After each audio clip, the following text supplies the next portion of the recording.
All right, so who are our two poets that we've read so far here?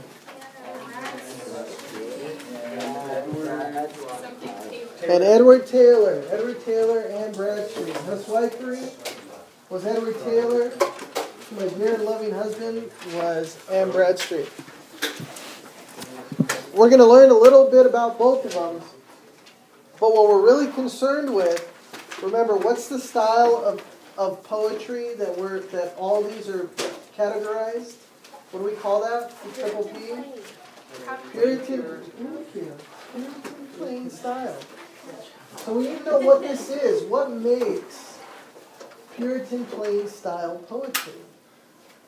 And in order to do that, we need to understand the poets, but we also need to understand what's going on with them as people. So here we go. And I'll tell you what's important in each one of these slides. But this is just background knowledge. This first slide, you already know this stuff. We've talked about this before. We talked about the Puritans were very simple people. They just believed in working hard. They didn't have many possessions. They dressed pretty much the same as everyone else. And they didn't believe in creative expression. Because Puritans didn't believe in creative expression, doesn't it make sense that they would write poetry that they didn't show anyone? Yeah. It was just for themselves. So everything was very personal. The reason they didn't believe in creative expression is because they said they believed that the most wonderful, creative, and beautiful piece of writing was the Bible. The Word of God is the best type of writing. And so if you creatively write to try and outdo God, that's blasphemy. How dare you try and be better than the greatest book ever written? And so because they didn't have a lot of possessions or whatnot, really the way we know the Puritans is through their writing, through their documents. We don't know much about, how they lived or their possessions and whatnot, except for what we get from the writing. So when we say of Plymouth Plantation and the captivity narratives and plain poetry, Puritan plain poetry, that's where we start to understand who these people were. The poems, again, give us a glimpse into their inner lives. We start to know more about them as people through their poetry. And again, they show that there's this kind of universal emotion of faith that goes on in Puritan life. And this is part of their culture. All right, here we go.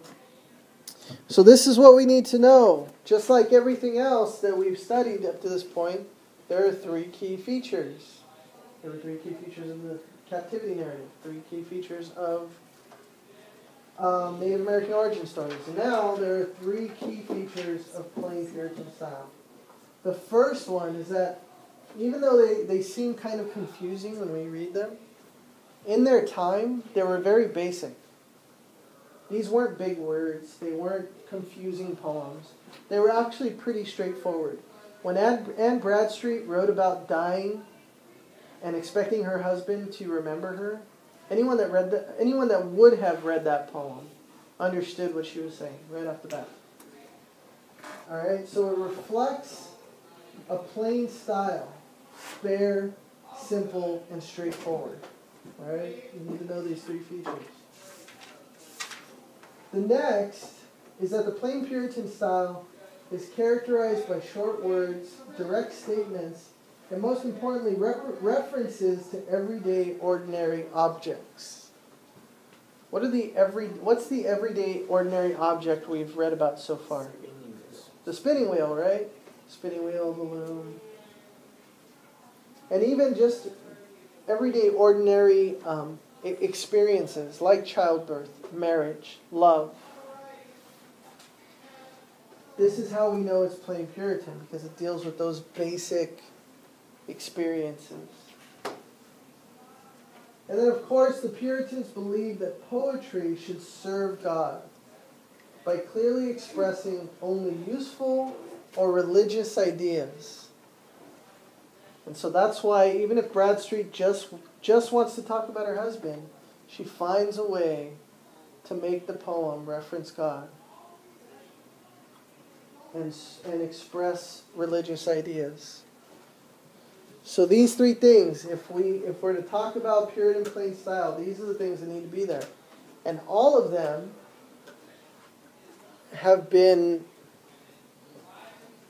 a part of the poems that we've read.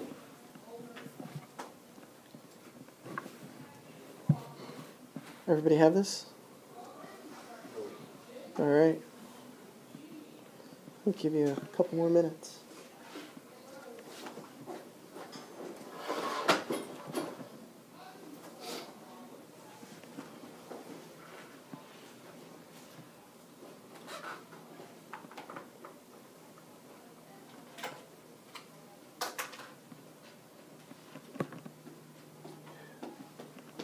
Ooh, it's getting warm in here. There's too many of us.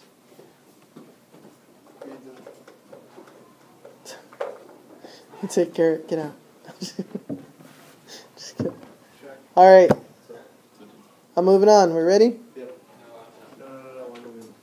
All right, Terry. Are you recording this, or is it just like... I'm recording. It's Jack. That's Jack. It's that guy. Can't remember his name, but you know. Okay. Oh, Are you going Lily, you ready? Yeah. Christian? All right, you're going to have to get from someone else after. Must move on. All right, so this is just to reiterate, simple, clear words, right? Puritans wrote in the plain style because, again, they saw it as God's words could not be improved upon. There was no way you were going to write something that was better than the Word of God, so don't even try. And if you do try, it's blasphemy.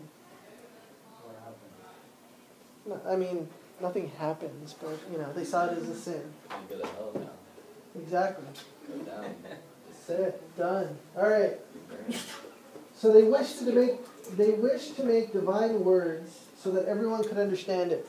When they wrote, their hope was eventually, at some point, someone would read it and be closer to God because of it.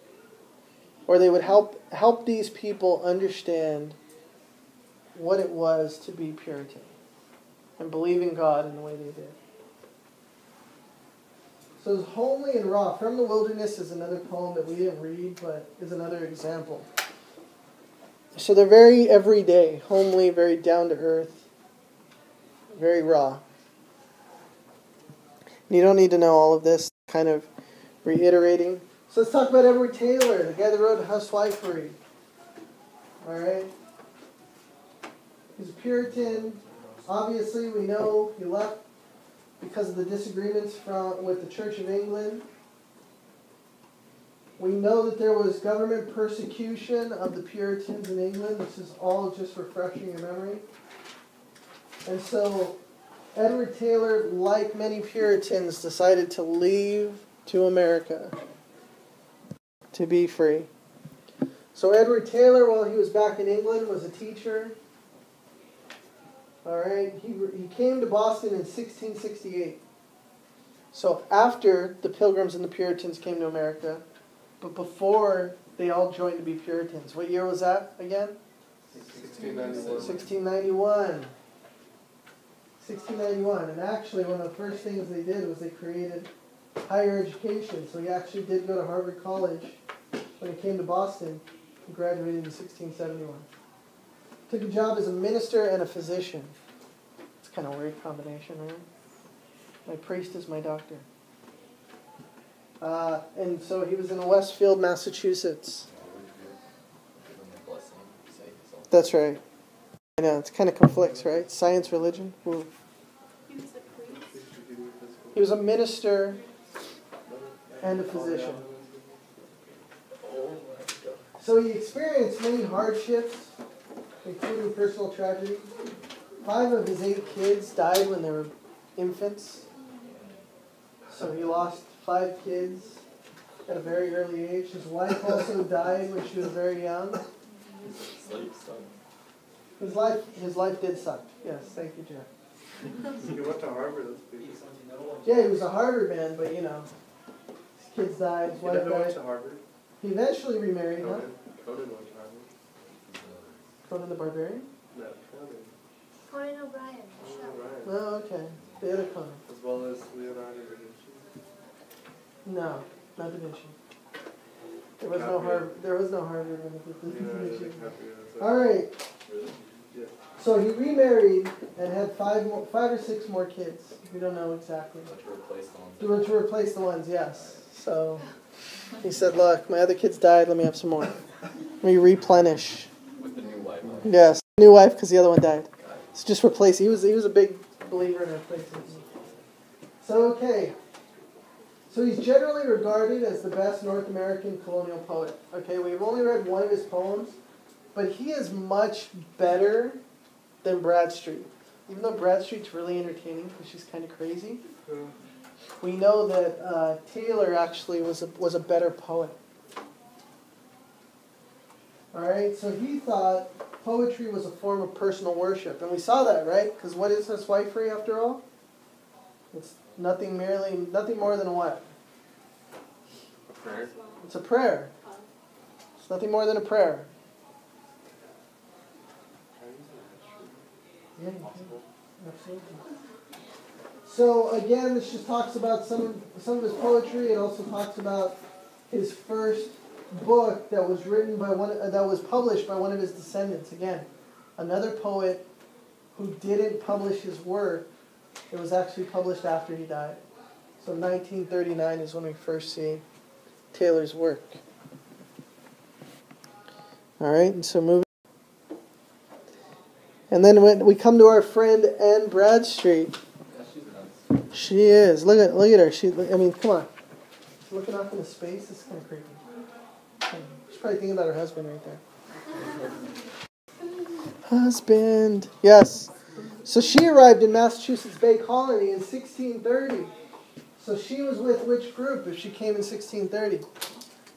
Pilgrims. She was with the Puritans. When did the Pilgrims come over? 1620. 1620. 1630 is the rest of the Puritan group. All right? She was only 18. She was only 18. She was, yes. She was 8 and she already got married. Oh, yeah, they used to marry very young back then. So how old was she when she got married? I don't know that, actually, to be honest with you. So she was, she was 10. No. So she had very strong Puritan upbringing. When she was in England, even growing up, she was a Puritan. So when she came over, she had strong Puritan beliefs. She actually, again, wasn't an easy life. She had 8 children and faced many hardships, mainly because she had 8 children. Why? Why did she have 8 children? Protection. Because they don't have protection. Well,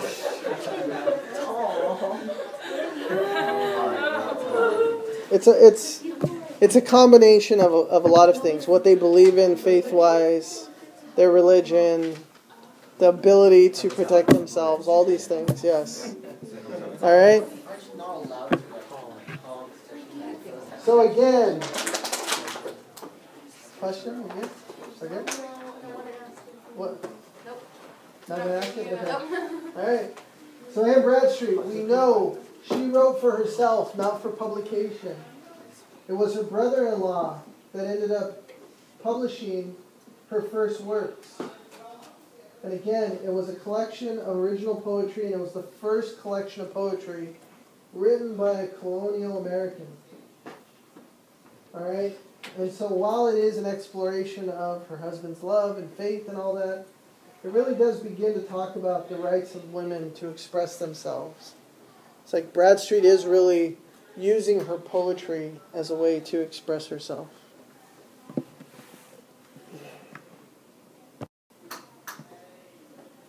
So we know she wrote to my dear and loving husband. She also wrote about her thoughts before giving birth, as well as, like I said, wrote about the death of a grandchild.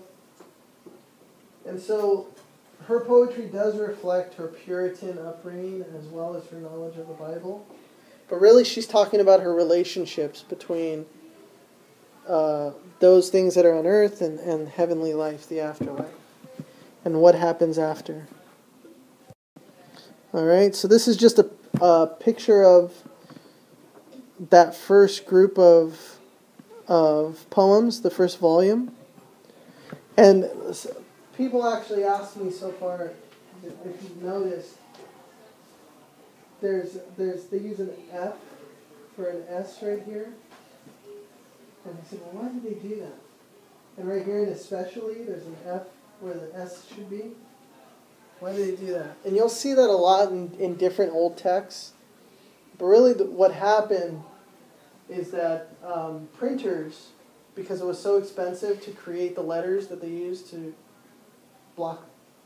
create books, if any of them were lost or broken, they had to, instead of make a new one or get a new one, they'd have to replace it with another letter. So honestly, this printer probably lost their S and just started using an F. It's really that simple. And you'll see that in old books. Because they spelled differently? No, not in these cases. There were different spellings, but when it's a similar looking letter, it's because of the typecast. Yeah. It's because of the typecast. So again, just take a look at that. Right, and so here we have it's the same printer, obviously, because we have an F for an S here.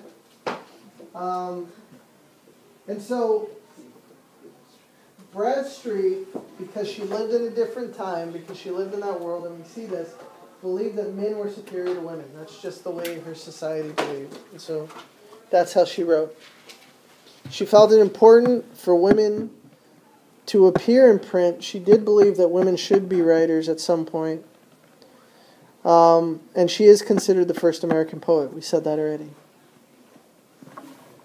So in our last 5 minutes, what we need to do, and you don't need to know this, but it's good just to know that when it comes to diction, we're talking about the choice of words.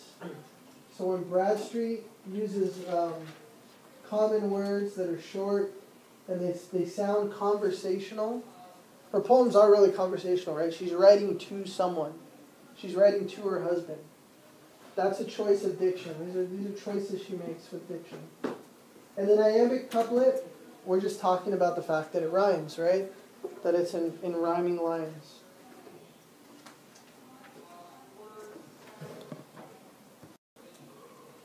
What we do need to know is the distinction between the two poems. Edward Keeler's poem, Housewifery, includes an apostrophe. Excuse me. Who can tell me what an apostrophe is? No. This is a different type of apostrophe. It's like one is speaking to an object that is not alive, or is speaking to something that is not directly to someone he or she wants to speak to. Right. So we're speaking to a person or object that isn't present. That isn't present. Who has someone take out the Taylor poem and read me the first line.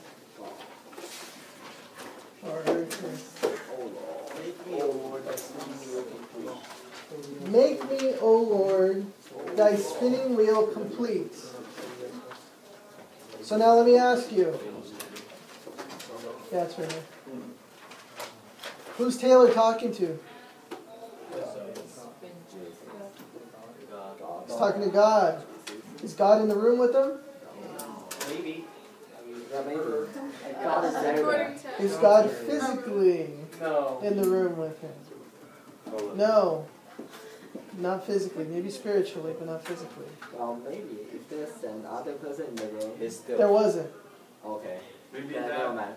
maybe that person named Lord. No. Maybe. If There's there's just some guy another named Lord person, and he just happened to be there. if there's another person who is in need in that room, Maybe the and Jesus could be everyone who's in need, Alright, well in this then case, God is okay. he's talking to God and God isn't there. That is an apostrophe. Right? When if I'm really upset but I'm by myself and I'm really frustrated and I just yell out to the heavens and I say, why?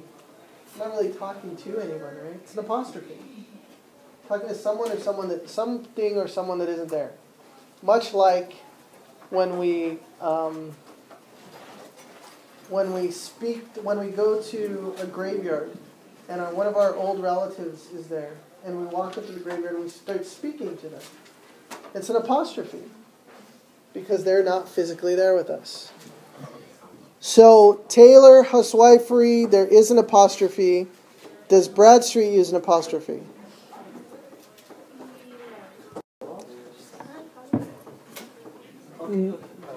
No, because she is talking to her husband, but he's not there, but he's all right, don't get me wrong when I say this, he's real. He's an actual person. Because look, I don't want to go back, but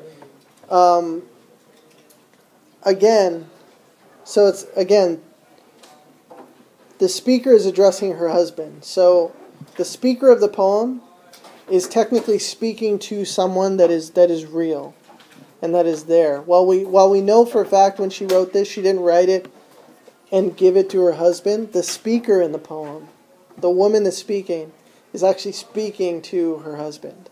As if he's, there's this dialogue, not a dialogue, but this exchange going on, right? And that's different from the prayer that the speaker in Taylor's poem is giving, where he's calling out to a Lord that isn't there, and he can't talk to directly, right? So we need to know that. The biggest thing we need to know, besides plain Puritan poetry, is the fact that Taylor uses an apostrophe and Bradstreet doesn't. Hint, hint. Must know that. For tonight, we are going to read a sermon again from a priest by the name of Jonathan Edwards. And we will begin to understand why sometimes homilies can be scary. Alright? And that's going to be on Headline. Read and annotate.